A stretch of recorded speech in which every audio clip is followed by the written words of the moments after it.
everyone and welcome back to Rift News, the show that we haven't done in a while because so much has happened. But now we're back and it's time to look into some of the bigger things that are happening. But before that, I want to announce that I had the pleasure of talking to Riot's narrative team, and to be as transparent as possible, let's just say that you don't want to miss our next big stream that's happening this Monday, April 23rd. The stream will start at 5, but the event is happening at 6 PM Paris time. That is 9 AM Los Angeles time. I'll be able to show you something before anyone else in the world. So if you're into the League of Legends lore, tune in this Monday to our Twitch channel.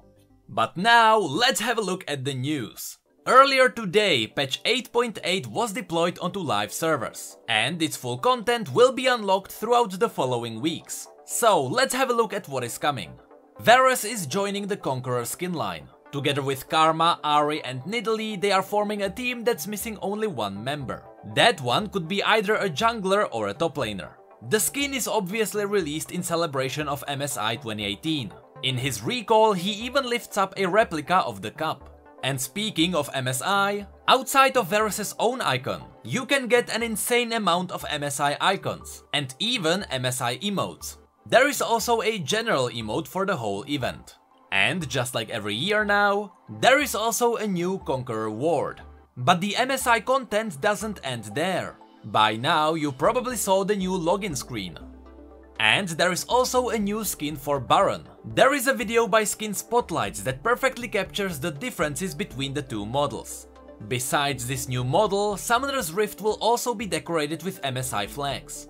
And finally, we also get MSI capsules. These contain 4 skins that have the value of at least 750 RP, one of which is guaranteed to be an esports skin. They also have increased chance of dropping gemstones. Specifically, it is bumped up by 50% of their original drop chance. Overall, these seem to be an upgrade over the previously released Masterwork chests. We'll do a video on these later for a filler video. Besides all of this MSI content, you can also expect 8 new chibi icons. These are very similar to those you can get from the mystery icons during the Blue Essence sales. So it is safe to assume that these will be added there. Even though Badlands Baron Rumble is already released, his chroma skins are on their way. The original skin on its own has pretty good colors, but it's awesome to see some color variety. I pretty much never play Rumble, but this is still one of my favorite skins. The other set of chromas that's coming is for Dragon Master Swain. You guys know that I didn't really like the original, because it reminded me more of a vampire.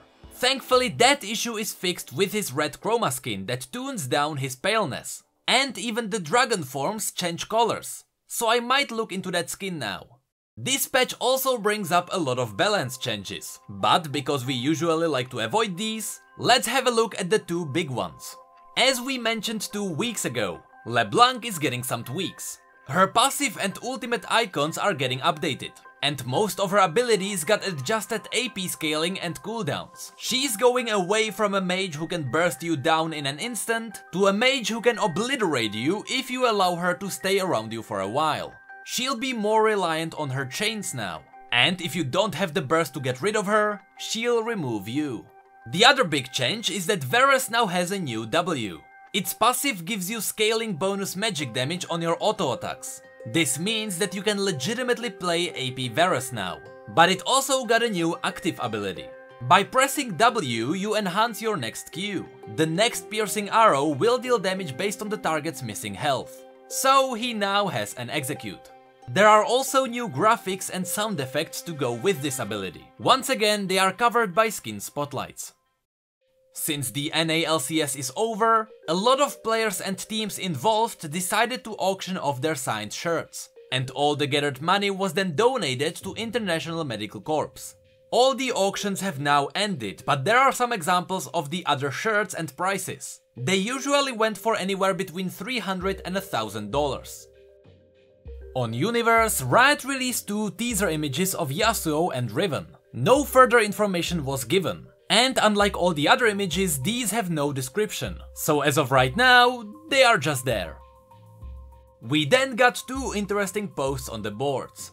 Skethloke noted that Riot isn't very happy with how they handled Karma's new story, And based on that, they decided to give her a new bio later. Here it is important to mention that they are not retconning what they said before. Everything you have already read will stay the same, they will only improve and expand the story. So don't worry, it won't get confusing. This is one of the reasons why we haven't covered Karma on this channel yet. I want to wait for the new bio first. The second post on the boards is just a comment by Riot Reven. He revealed that Aatrox will be mentioned in the next champion roadmap, and that we will get a new teaser. It is likely that either this teaser was already released, or it will be shortly after this video goes live. Keep in mind that in Varus' story we learned that Aatrox served as a commander or a warlord of the Darkin invasion. He may not be the leader, but he did have a high value to the Darkin army. So we can expect a new story to arrive with this rework. On Riot's YouTube page you may have noticed their new video, remaking Irelia behind the scenes. If you haven't, I highly recommend watching it. This was filmed in a form of a documentary. It gives us a lot of insight on what Riot has to go through when they are reworking a champion. And for the last bit of this video, let's have a look at the Ask Riot post we missed last time. The newest AD carries are short-ranged, Kai'Sa and Xayah. And you recently nerfed Kallista's and Tristana's attack ranges too. Why are you making marksmen have shorter ranges? Here Riot Jack explains why range is the most powerful stat, and yet it is easier to balance.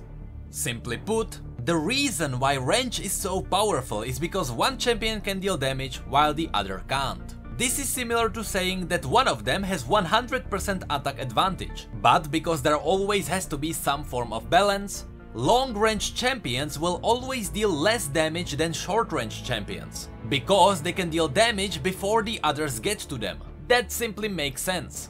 Those two extra auto attacks have to be put somewhere into the kit of a short-range champion. For Kai'Sa and Xayah, their lost range was put into assassinating targets and being untargetable. So, while Caitlyn has long range, she is highly immobile. On the other hand, while Xayah has short range, she has speed and she can counter assassins with her ultimate. You always have to sacrifice a stat to gain another stat to stay balanced. So saying that long-ranged champions are better and that they will always be viable is simply wrong. For the sake of information, we even got a list of all the ranges you can expect in patch 8.8. Why do so many assassins have AoE abilities? Aren't they supposed to assassinate a single target? Riot Scruffy answered this question. For any class of character, we have defined goals for what they should be capable of. In this case, you are right on. We intend for assassins to do burst single target damage, but this doesn't mean we have to constrain every action or spell to that box, as long as we don't break our original goal, that of a single target burst. For example, Echo and Talon have AoE abilities on their kits. We think this is okay because compared to other champions like Twitch, Cassiopeia and Karthus, they don't do sustained AoE damage in the same way. More specifically, we expect that the assassins would do 50% less total AoE damage in a 10-second teamfight. As a general note, we have trended towards more AoE abilities in the recent years of champion design, because they allow for more exciting options in spell shape, timing, decisions and context. Echo's Q, for example, results in many different and interesting outcomes in a number of hits. Using dashes to dramatically change the return missile, or playing off a minion wave to trigger the second stage early. It is worth calling out that in a few cases, such as with Katarina, we actually break our own rules. This is intentionally done, and it's a unique strength that the champ should have to give up other things to have. In this case, Katarina sacrifices single target assassination potential and on-demand aggressive mobility compared to Zed, who has much less AoE output. And the last question. A few months ago, you said you'd no longer add unnecessarily hypersexualized champions, only if it made sense for the character like Ahri or Evelynn, and therefore someone like Miss Fortune or Caitlyn could use a redesign. What happened to this thinking when they designed Kai'Sa and her unnecessarily deep neckline? Once again, this one was covered by Riot Reven.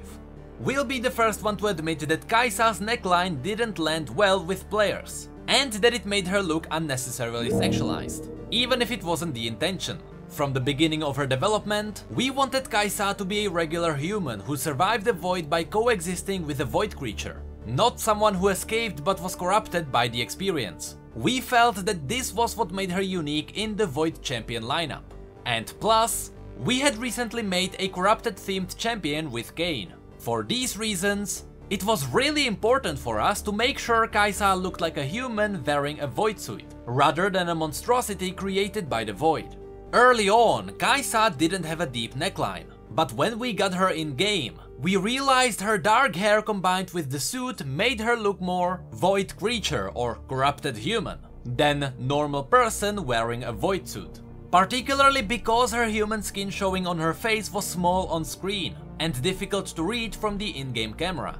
Our artist tried a few things to try and address this, and the one that worked well was redesigning her neckline, so you could see her human skin more clearly when the mask was off. With this change, more playtesters interpreted Kai'Sa as being a human wearing a suit, rather than a human who was corrupted. In retrospect, we recognize we should have prioritized searching for other ways to solve this problem, especially because the end result didn't land well for many players. Even though we had good intentions, we could have done better. And in the future, we will be more conscious of these decisions. And that's it for this episode of Rift News. Once again, if you are into lore, don't miss our stream this Monday at 5 PM Paris time. You won't regret it. But if you enjoyed this video, feel free to rate it and subscribe for more lore and news.